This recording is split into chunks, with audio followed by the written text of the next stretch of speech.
Let's get down to the New York Stock Exchange, check in with Jim Cramer. Jim, here we go. New week. Last week was a good one for the markets. We liked what we heard in earnings season, but this morning, maybe a little trepidation. We're down a little bit.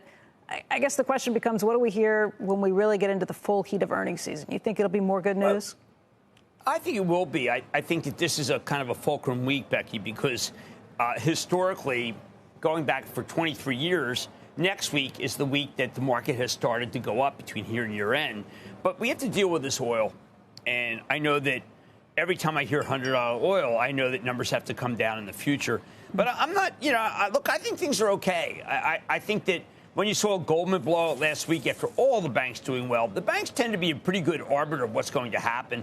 We have a lot of positive news about the semis today. A lot of positive news about the what do you I guess call them, the Facebooking company. So I don't know. I think it's okay. I think so too. But the question of how long this lasts, I think, is a bigger issue. And we had an interesting private company on earlier this morning. It was an American toy company. They make all their products here.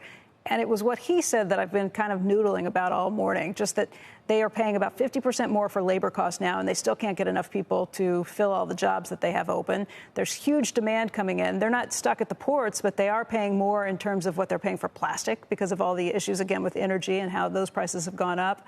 And he doesn't think that those prices or any of those price pressures will have come down a year from now, even a little longer than that, because they're already putting their plan for winter 2022 together. I have to disagree. I'm looking at all the companies that are involved with making it plastic, and the numbers are supposed to be down substantially next year. He said plastics costs will come down. I'm sorry. He thinks that in terms of labor, he's not going to be able to take $1 off. Labor's tough. Yeah. Labor's tough. And I remember speaking to Rich Allison last week from Domino's. He just said, look, we got the zero population growth problem, and we don't allow immigration anymore. So all the people who are the labor pool is not expanding. And in the meantime, if we do any sort of stimulus from Washington, who knows where we'll get people. I just think it is a strange moment where there are a lot of people who left the workforce because of COVID, and a lot of people who are just saying, listen, when COVID's really over, we're fine. And then we have people politicians come on and say, listen, we can't mandate vaccines.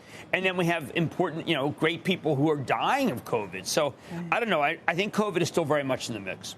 That is a great summation of so many of the things that we've heard this morning, Jim. Thank you. And I'm really looking forward to seeing more in just a few minutes. Thank you. Okay. We'll see you.